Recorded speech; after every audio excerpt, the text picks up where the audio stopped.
Well, it is noon on Tuesday, and it is time for another edition of the Penn State Alumni Association's virtual speaker session. I want to welcome everybody into our Zoom room here. We will be getting started in just a couple minutes. If you could go ahead and let us know who you are and where you're from in the chat box and your Penn State class year, if that applies. We'd love to welcome you formally into the virtual speaker session. Today we have a great program showcasing the talented staff at the Penn State libraries. We are going to dive into the archives and special collections and talk about preservation, conservation, and digitization, and the folks that work in that department at the Penn State University libraries. We will be getting started in just a moment or two. Thank you for joining us. I see Diane from the College of Ag, class of 72, Wernersville, Pennsylvania. Also a reminder that this session is being closed captioned. If you would like to access the closed captions, they are right there at the bottom of your Zoom window. Just click on the CC button, or you could customize your caption experience by using the link that Nicole just put in the chat box.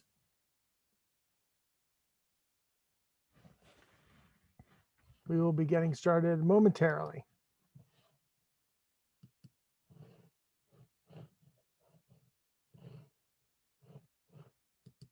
Again, share in the chat who you are and where you're from.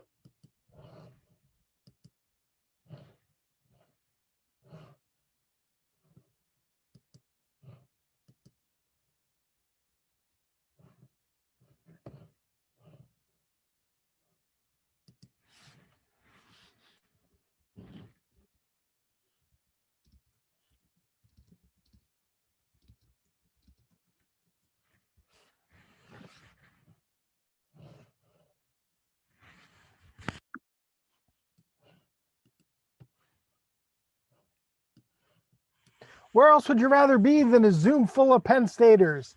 Good afternoon, and thank you for joining us. I'm Paul Clifford, CEO of the Penn State Alumni Association, and I'm excited to welcome everybody to today's virtual speaker session, which is being recorded.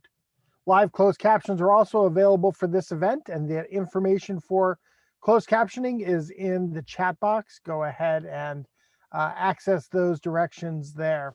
We are live streaming today's presentation, and this live stream has been made possible through the gracious support of a donor and the Fund for Access, Ideas, and Audacious Goals. Today's presentation will be archived and available on our website after the event.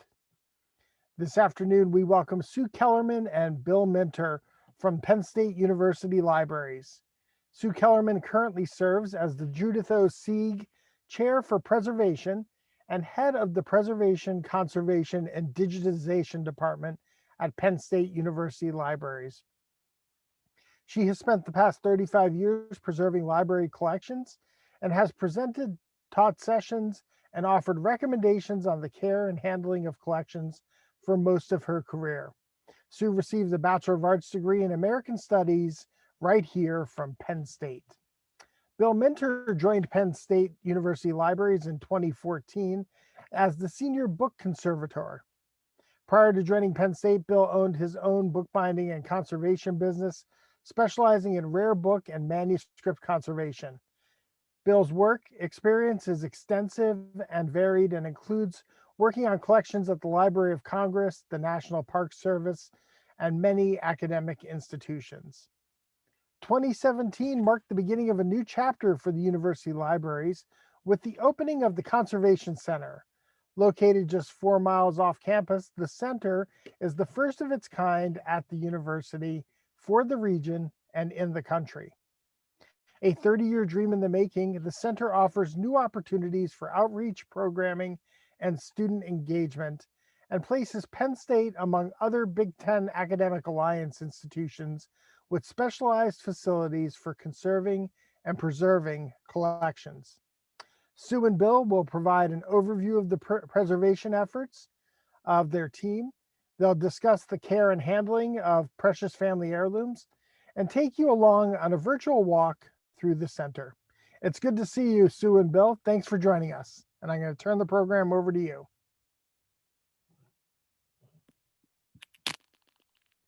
Good morning, everyone, or good afternoon, I guess it is, now that right after lunch. And good to see that Sue Kellerman is here. We had a little technical challenge a few minutes ago. So I'll let Sue start the program here. Hello, everyone. Sorry for being late. I just joined 2 seconds ago.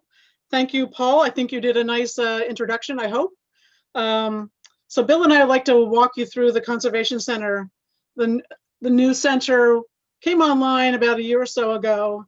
And what Bill and I would like to do is to share some of the photos that we had taken at our presentation and open house a year or so ago. So Carrie, thank you to Carrie for helping us set this up, and to Paul for the introduction. So Bill and I are going to do a tag team for this presentation. So go ahead, Carrie, and go to the next slide.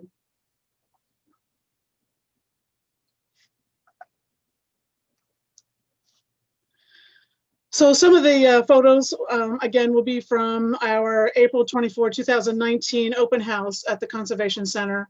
So we had an opportunity to highlight and demonstrate some of the things that we're doing at the center. But I want to share, and Bill, you can add too, the mission of the center. Like I think Paul said, and the center is brand new to the university, brand new to the center region. And it gives us a great opportunity to partner and collaborate with all of our sister institutions across the state and in the region. So we want the center to be an informational resource on care and handling. So I want all of you to call us if you have care and handling questions. We want to be able to provide specialized treatments, and we'll show you some of those treatments in the slideshow. We want to obviously engage students at Penn State and introduce them to careers in conservation and preservation and museum studies. And we'll talk a little bit about our work with our interns a little later on.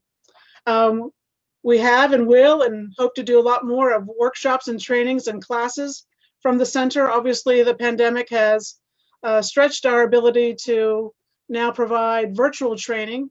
Actually, Bill is doing training on Fridays, and we're reaching out to our Big Ten colleagues to join us in some of that training. And obviously, we want the center to be a place where we can raise awareness of preservation and conservation. Bill, do you have anything else to add? Well, this photograph shows as Sue has indicated, the open house that we had.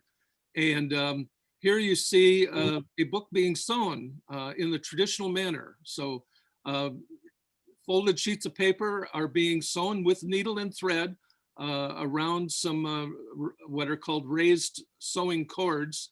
And for most people, for some people who are unfamiliar with the construction of a book, this is one of the things that we need to understand to preserve the collections within the libraries. Next slide. So we have all kinds of tools at the Conservation Center, as you might imagine, from this 100-year-old, Bill, yes, board chair, to a modern elephant trunk that you can see in the background. Bill, do you want to talk a little bit about the board chair? Bill has written a exhaustive study on the board chair, considered like the workhorse for the Conservation Center. Correct, Bill? Yes, the board chair, the big paper cutter that you see there in the foreground. From my perspective, this is a Cadillac of tools, and it really is something that is a focal point within any conservation center, conservation lab. At the same time, we get involved with different types of chemistry, and so consequently, in the background there is the elephant trunk, and that is actually over a large wash sink. So we will take paper, we can wash it, We can then mend it. We can do different treatments, whatever is necessary for that. And so we have our foot in the 18th century, maybe in some cases, and at the same time, we're in the 21st century as we work with the different departments on campus, in fact, with chemistry. So Bill has been instrumental in getting the center set up. With Bill's many years of experience in conservation and bookbinding, he's brought all of that knowledge and expertise to the center region, to Penn State. So not only do we have some of the most modern equipment at the Conservation Center, but Bill also has been ingenious in designing new pieces of equipment, like the air scrubber. I don't know if we have a picture of that. I hope everybody comes and visits us at some point after the pandemic. And some other pieces of the in the center that are unique to Penn State, unique to the center, and not found at any other conservation center, whether it's at any of the Big Ten institutions or in Philadelphia or Pittsburgh, some of the closest conservation centers to us in Pennsylvania. Next slide.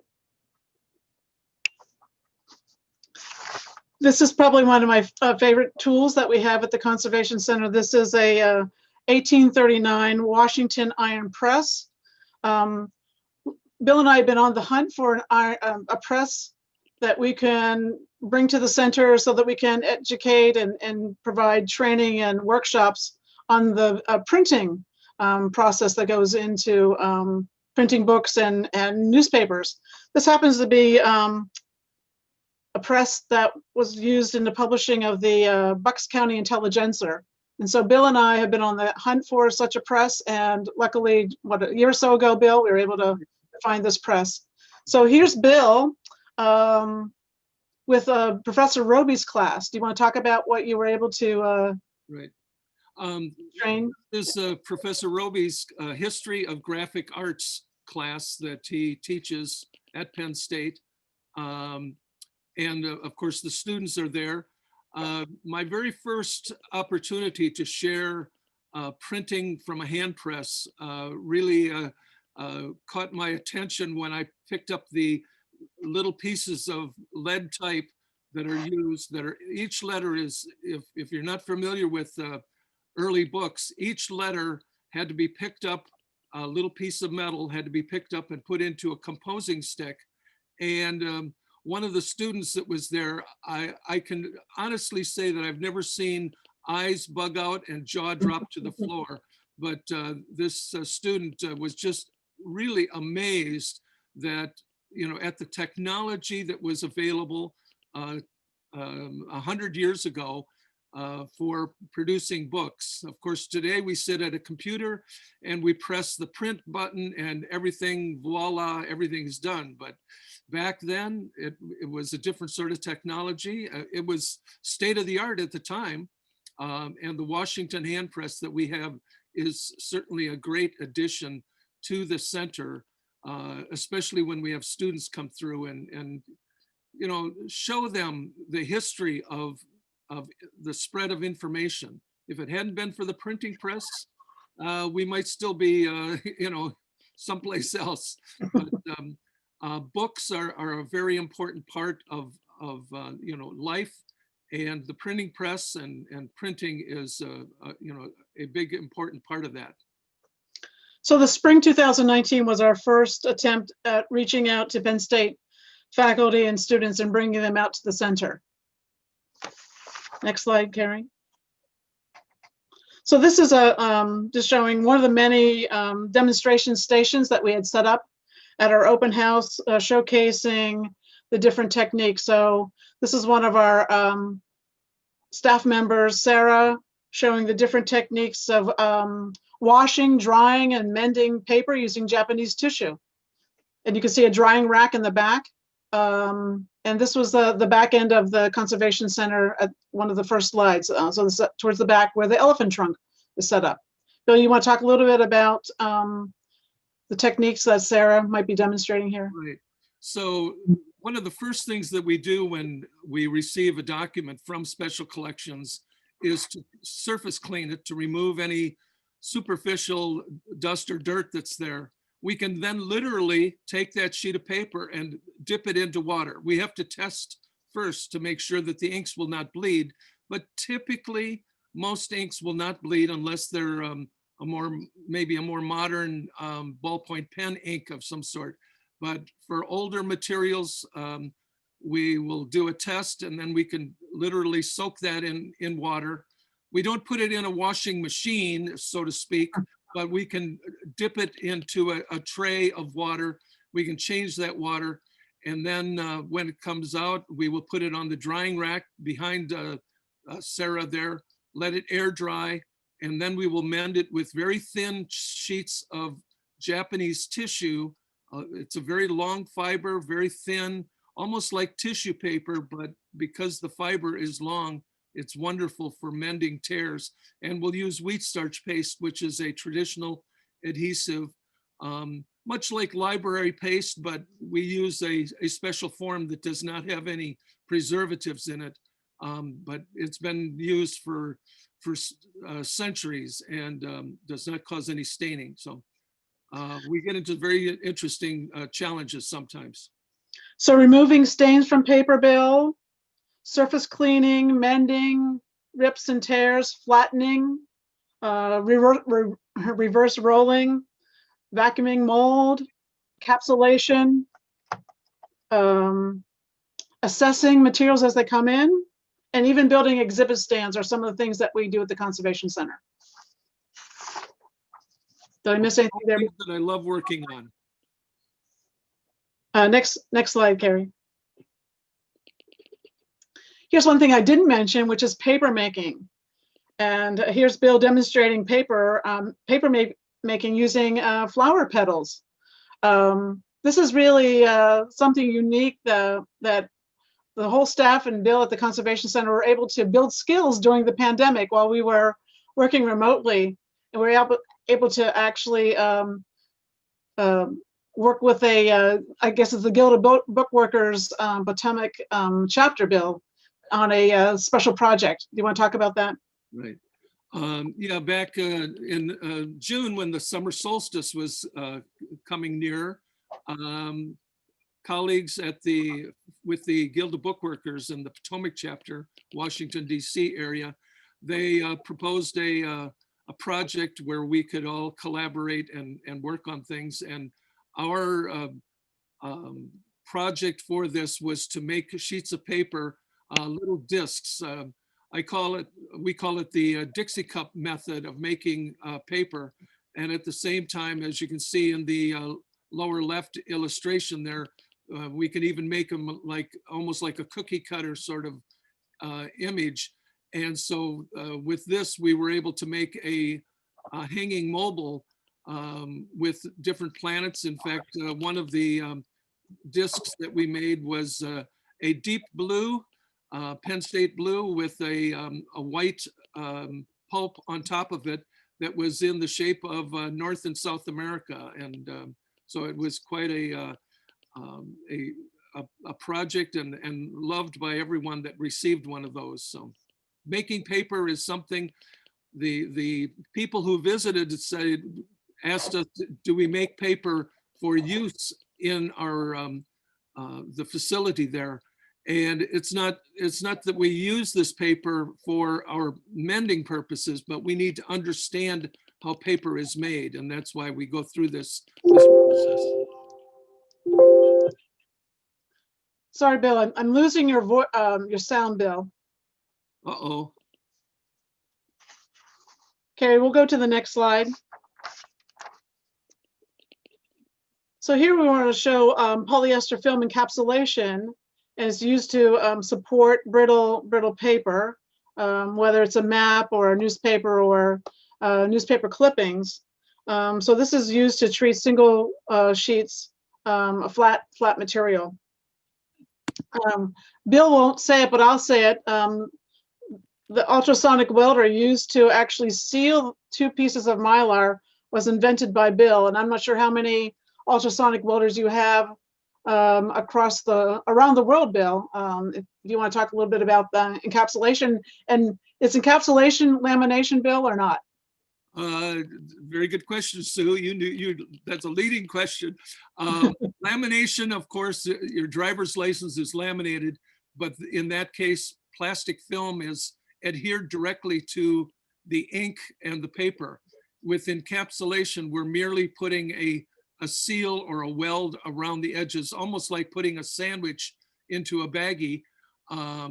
But we're able to custom make this, and there are over 200 of these machines in existence around the world. Fortunately, my youngest son has been taking over that from me, so that I can concentrate on working with the Penn State materials. And but the encapsulation is really an important tool in the toolbox.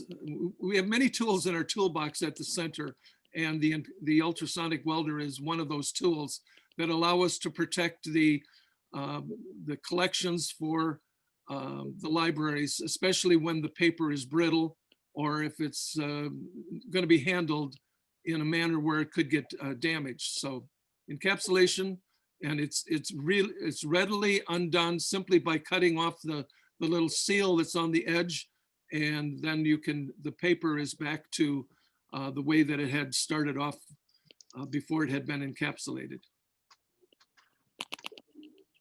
So next slide, Carrie.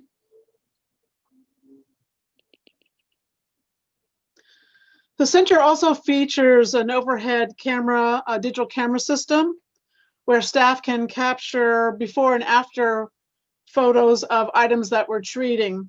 Documenting this treatment with photographs and actually recording in the bibliographic record, in the catalog record of what those treatments were are really important to researchers down the road, so that they know exactly what was treated and how we actually treated it. So we have this great digital scanning booth set up in the center as well.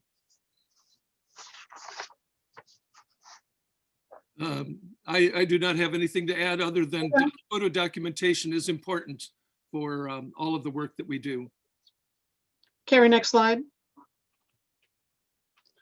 So this is an example of our goodwill with the local community. So back in 2019, the center staff worked with the local historical society folks to conserve one of Center County's rarest and oldest plot map of Bellefonte, Pennsylvania, the county seat of Center County. I think the map was dated 1818. So the map was, Bill and I visited the Center County Historical Society there in Bellefonte, and the map was framed above the fireplace, right, Bill?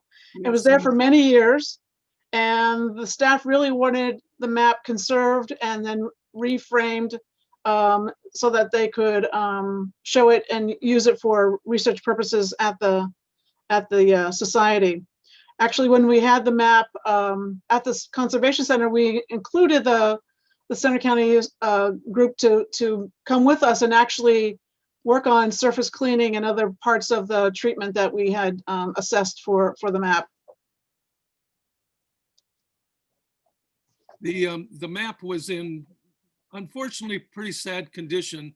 It had been, at one point had been rolled up and then got crushed in the middle. So therefore, the line that you see down the center of that, in the photograph there of the map, was actually some damage that we did the best that we could to take care of this. There are a number of different types of ink, and there was some other image media there that was very sensitive to water. So the treatment was merely to surface clean this and then rehouse it in the very best manner. We did not do any attempt to square up the edges that were damaged. So it's as original as we possibly can do, which is what preservation is. We want to do whatever we can to ensure that it will last for as many years to come as possible. Carrie, go ahead and go to the next slide. So this is like one of the most important aspects of what we can provide our Penn State students, and that is to introduce them to the world of conservation. I know Bill can probably share a couple of stories about interns who didn't know that we existed, and they found us and now become part of our program. This is showing our current Bednar conservation intern, Samantha. She's actually working on something in Petit Library and receiving training with Bill at his Bedford County home virtually. Since Bill and Samantha can't be in the same place at the same time, we were able to continue Samantha's training virtually. So this internships that we have with Samantha, and I think we've had 8 interns previously, is really a win-win for the center and for the students. The students are able to gain valuable hands-on experience, and the center receives, increased productivity and obviously visibility on campus. The students bring to us, to Bill and I and the conservation staff, a lot of energy, a lot of enthusiasm. They're very motivated, and they bring a fresh perspective to the kinds of things that we're working on. They ask lots of questions, which could even turn into a good discussion and possible rethinking of a process or a technique. So this is Samantha working on a mate paper making, Bill? Yes. We had a project early on with the Special Collections, an exhibit of called Indigenous Peoples, Roots and Routes. And as part of that, Clara Drummond, the curator for Special Collections for this exhibit, she asked, could we do anything to help engage, not only staff, but also visitors to the exhibit? And we found out that mate is a pre-colonial type of paper. It's not really paper in the truest sense. It's more of a bark paper because it is literally made from the inner bark of the mulberry tree. And so this was a wonderful opportunity for us to delve into a 500-year-old tradition of making this material. And here Samantha is literally beating the pulp with a wooden stick, much in the way that the indigenous people would have made this. And we've used this for a variety of different projects throughout the year. And again, Samantha is doing this in the library. Samantha was a chemistry major originally, but then she found her love in art history, but she wondered how she could, combine her interest in these different areas. And she was referred to us in the libraries.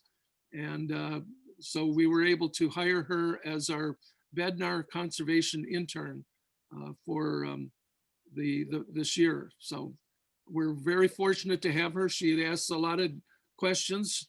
She initially was interested in paintings conservation, but she feels that she might be moving into paper and books because they're much more interesting, different sorts of challenges that we encounter in this area. So many of our interns, I think we've had 8 total, have gone on to pursue master's degrees or doctoral degrees after graduating from Penn State. So we have had interns go on to receive their master's in library science at Simmons, the University of Illinois Urbana-Champaign, and Boston University. So we have Penn State students who trained at the Conservation Center, trained with Bill and I, who are now out in the field and working as either librarians or pursuing careers in conservation. Do you know where Samantha's thinking about attending graduate school, Bill? She hasn't she's just been interviewing a number of her colleagues, fellow students who are currently in graduate school. But there's the University of Delaware, there's New York University, and then Buffalo State University, 3 different programs there that she's working to get a better understanding of which would be the best fit for her. So do you want to talk about Olivia? Olivia Cusio was with us from 2015 to 2017. and she found us, and then she actually helped us to think differently about what services we could provide at the center. So based on Bill's work with Olivia, we now have a research and discovery aspect to the Conservation Center in pursuing new techniques and thinking about scientific experiments at the center. So you want to talk a little bit about Olivia? She's been our star. Not that others aren't our stars, but she obviously helped us early on in thinking differently of what the Conservation Center can do for students and for us, Penn State. Right. Well, Olivia, again, took a museum studies course at the Palmer Museum and wondered how she could combine her interest in chemistry with her love for art. And as Sue has indicated, she found us, and she is now pursuing her PhD in color science from our Rochester Institute of Technology. She has worked at the Getty Conservation Lab in Los Angeles. She's also done summer internships at the Smithsonian. So for a student who has a love of chemistry, who has a love of art, and to be interested in this particular field is wonderful. And in like manner, Samantha has been doing some research, a little research project as we try to understand how light affects works of art. So Samantha will be talking with Olivia sometime very soon to get a better understanding of what we can do, again, to preserve the collections at the libraries. Sometimes materials are put out on exhibit, on display, and we want to do whatever we can to ensure that these items will survive for future generations. So let me just share a quote from Olivia. She says, "I was fortunate to have had the experience to work at the center because it showed me that there is a way for me to and the entire field for which I can continue to work at this intersection of science and art."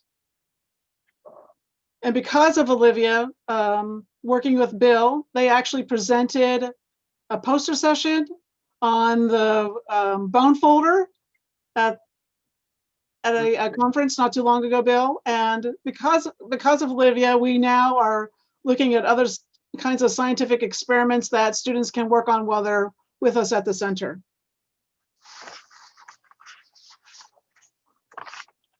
I guess we'll go to the next slide. So in September 2019 rather, yeah, this is 2020. This pandemic has totally thrown me off my game. Anyway, we held the first William D. Minter Lectureship in Conservation. We established the Lectureship in Conservation in 2019 with donations from a generous lead donor. And the lectureship was named in Bill's honor in recognition of his distinguished career in the conservation field and in mentoring new and senior professionals. Having Bill's name associated with the lectureship will not only establish his legacy with the center, but will forever recognize his leadership in making the Conservation Center a reality. So in 2019, we had distinguished renowned bookbinders, Don Etherington and his wife Monique, as featured speakers at our first Minter Lectureship. In addition to that lectureship, which we held in Paterno Library Foster Auditorium, we also invited 20 of our closest conservation friends. Yes. From around the country and primarily the East Coast to join Bill and Don and Monique for a conversation on adhesives that we held at the Conservation Center. So the photo of the group is showing them sitting around the table talking about adhesives. Bill, do you want to share a little bit about Don and Monique and their contributions to the field of conservation? Don and Monique have been teaching bookbinding, fine bookbinding, and book conservation for their entire careers. Don has been instrumental in, he worked in Florence following the 1966 floods that were there. He was training people to preserve and care for the materials that were damaged by the floods. And then he was brought to the United States by the Library of Congress, where they worked on different projects in order to preserve the collections there at the library. Don has also been a consultant with our Declaration of Independence and our Constitution. In fact, during his lecture, he made the statement that when he was in one of these meetings, our Declaration of Independence could be preserved in such a manner, and the material that we normally would use, he brought up the comment of, well, we can put it on Irish linen, or we can put it on Japanese paper. And there was a dead silence in the room. There must have been 50 people, consultants from every aspect who were working on our Declaration of Independence to preserve it. And fortunately, here in the United States, we have a wonderful paper maker, Timothy Barrett at the University of Iowa. And he was instrumental in making very special sheets of paper so that our Declaration of Independence now rests on this very special paper and is preserved for as long as possible. The Declaration has unfortunately suffered some poor handling over the years. And but anyway, Don has been instrumental in a number of different programs across the country, and his wife Monique, they're both fine bookbinders, and they will do training. In fact, right after the lectureship last September, they went to China for a 5-week training course over there to share their techniques with the students at the University of China. So they are well known, loved by everyone within the field. And we were honored to have them fit our lecture into their very busy schedule. So Don has been retired for about 20 years, but anyway, again, we were very fortunate to have him join us. And so we did not, I'm sorry, Bill. I'm sorry.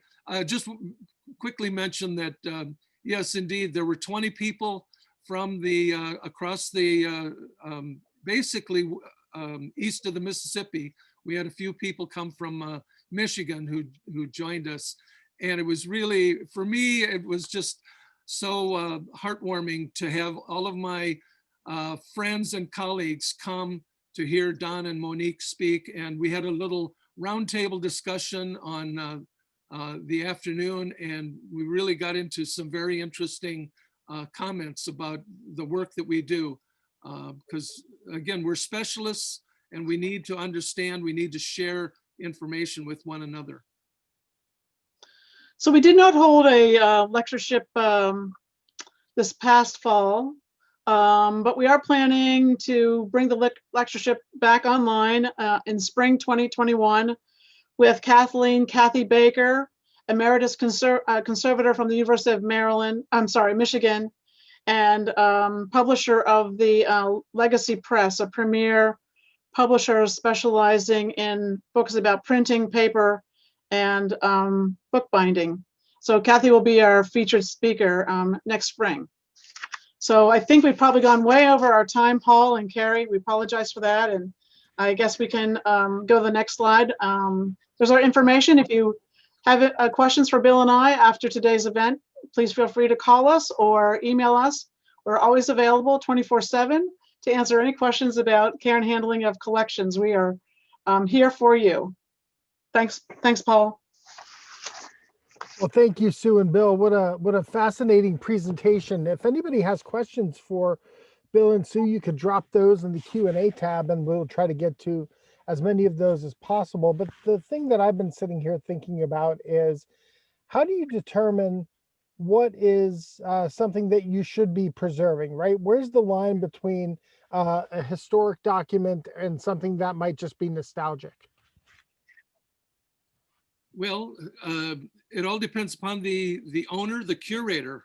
We can, as there was a lecture here recently that I attended, and a paintings conservator said, well, you might have a Picasso and it is worth $50 million, but you yourself have a cherished family heirloom, and we call it priceless.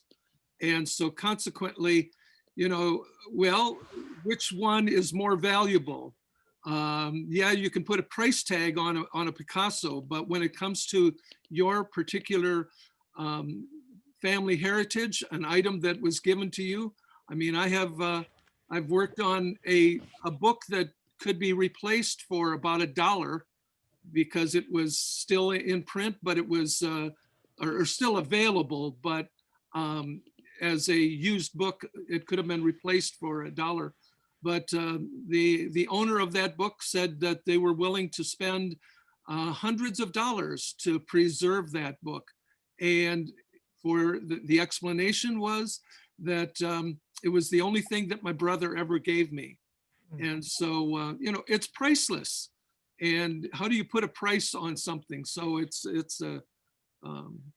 hopefully that answers your question. Well, let me ask the question in a little bit of a different way so that we don't start to get cartons and cartons of family heirlooms sent to the Penn State libraries. So from a Penn State library's perspective, how do we choose what we're going to preserve and conserve? Well, the curator makes that decision. The materials are there. They know the researchers, they know their library patrons. They know who is going to want that material. And we need to preserve it all, or someone has to make a decision to preserve it all. We have temperature and humidity controlled facilities where there can be items that, maybe to you and I, because it's talking about XYZ, we don't have an interest in that, but someone has made a decision to preserve it, to save it. And as a research facility such as Penn State, there are going to be times when someone might come along and say, we need a new a power source. And this is a story that I heard. We need a power, this was back in the 1960s. And they were able to go back into the archives of a university. I wish it was Penn State, but as far as I know, it was not. They went back into the archives of a university research facility, and they found that back in the 1850s, someone had invented the hydrogen fuel cell. And as you may know, that is a very important tool. So, if someone had thrown away that information, we might not have it today, but, a family member, a university has decided to, that because of the importance of this material, we need to preserve it. We need to watch over it, care for it, because at some point, someone will want it. And maybe a story that was published in a book about books. The author went to a library and said, took a book to check it out. And he says to the librarian, I see that this book hasn't been checked out for the past 100 years. Why do you have this book? Why, sir, we have it for you. And,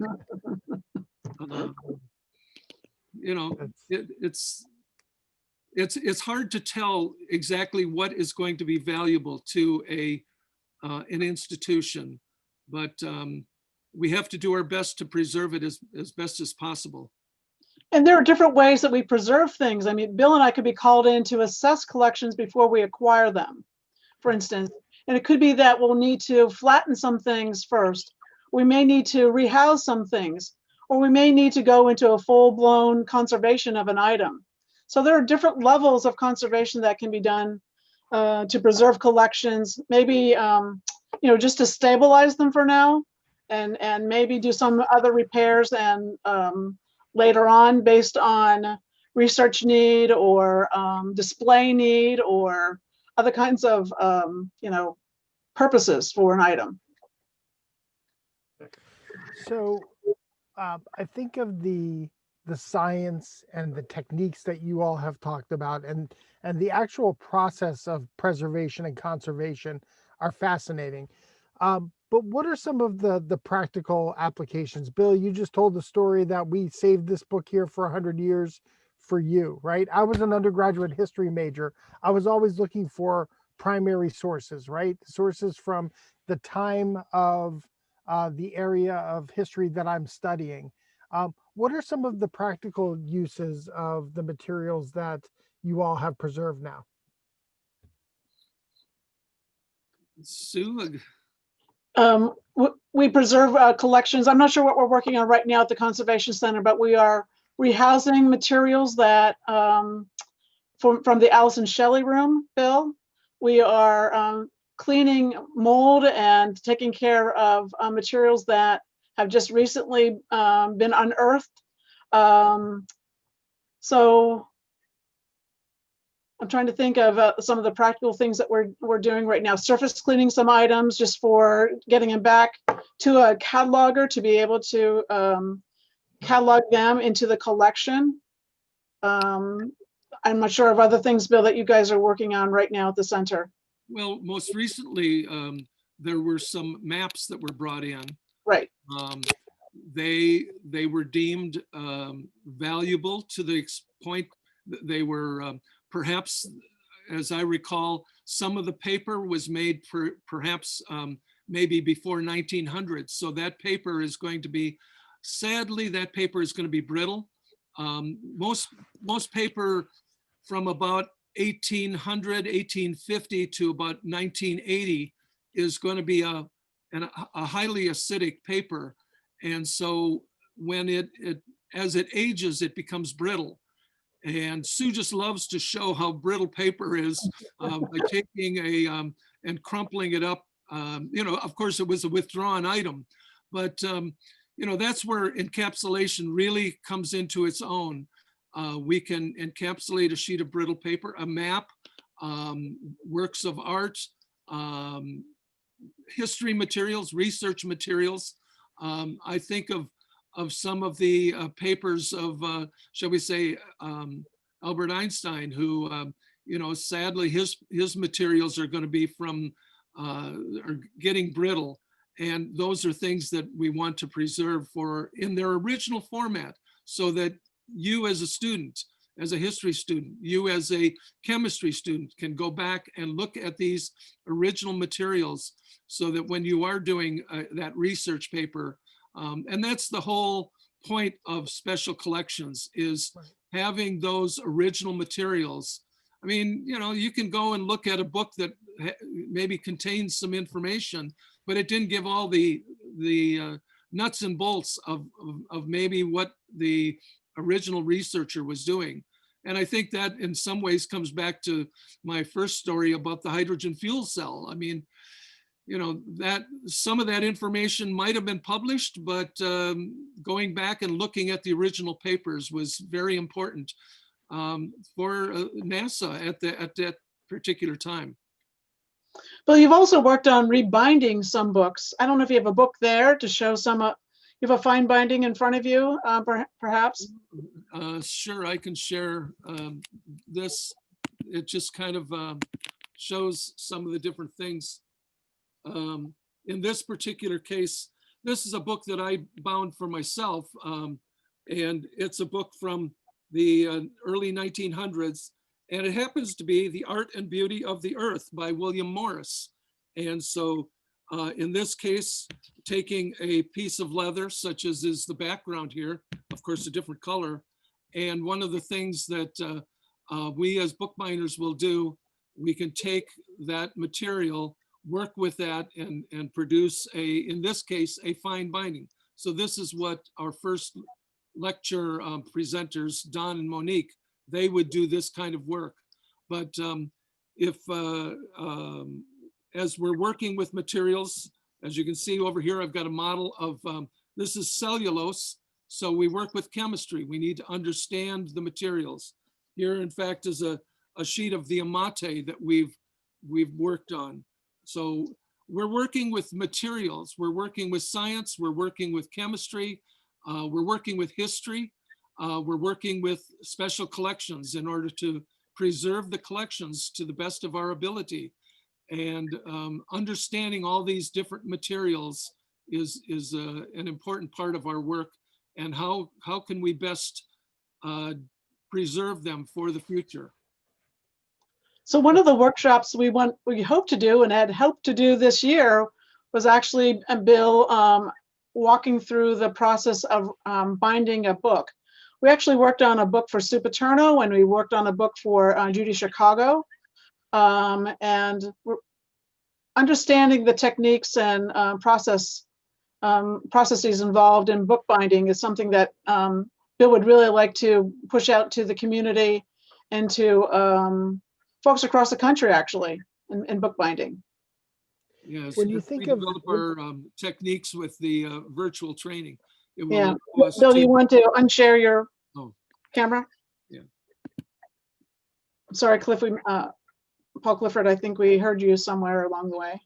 That's Sorry. okay. I was going to ask about the expense of preservation and conservation. Some of the techniques that you talked about, I imagine, are both an expense in terms of time and resources, but also in maybe the cost associated with some of the preservation techniques. Talk about some of the about the needs of your center and how people can be supportive.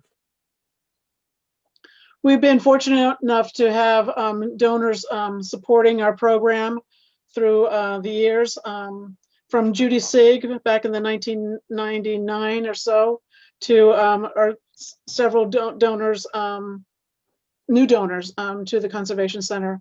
So purchasing supplies, purchasing tools.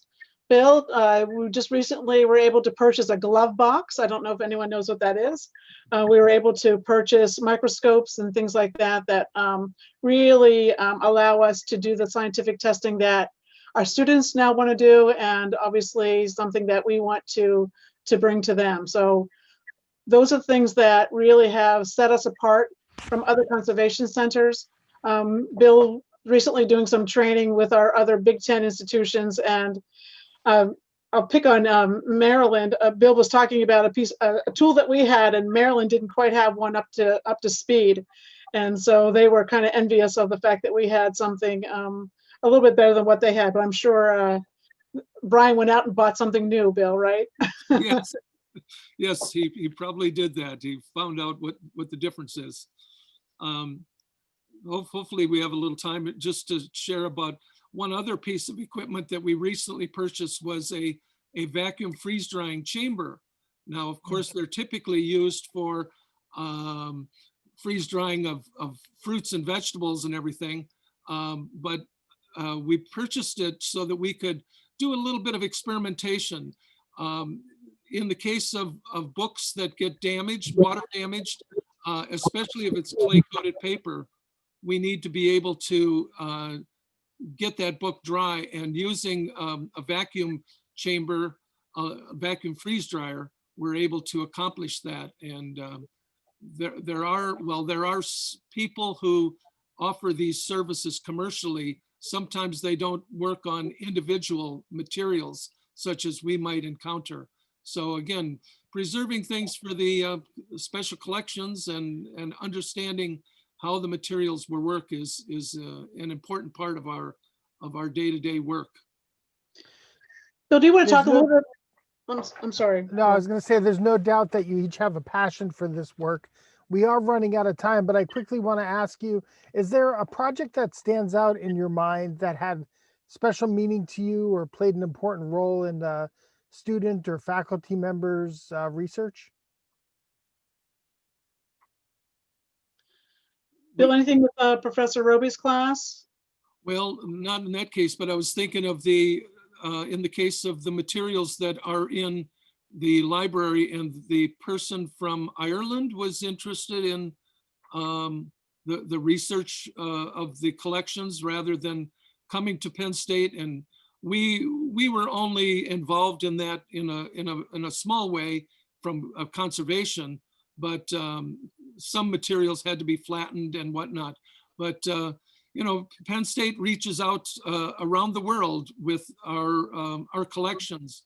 And so as researchers come to the Special Collections Library and request materials for maybe their own research or for classroom use, those materials will typically come out to the Conservation Center for an assessment to see whether or not they can be handled, put on display, whether or not they need special handling instructions, and we'll provide that information to the faculty and to the students. I'm thinking about the book Tragedies and Comedies, Bill, yes, that came out to the Conservation Center for an assessment prior to digitization because faculty and other researchers around the world wanted access to that particular book.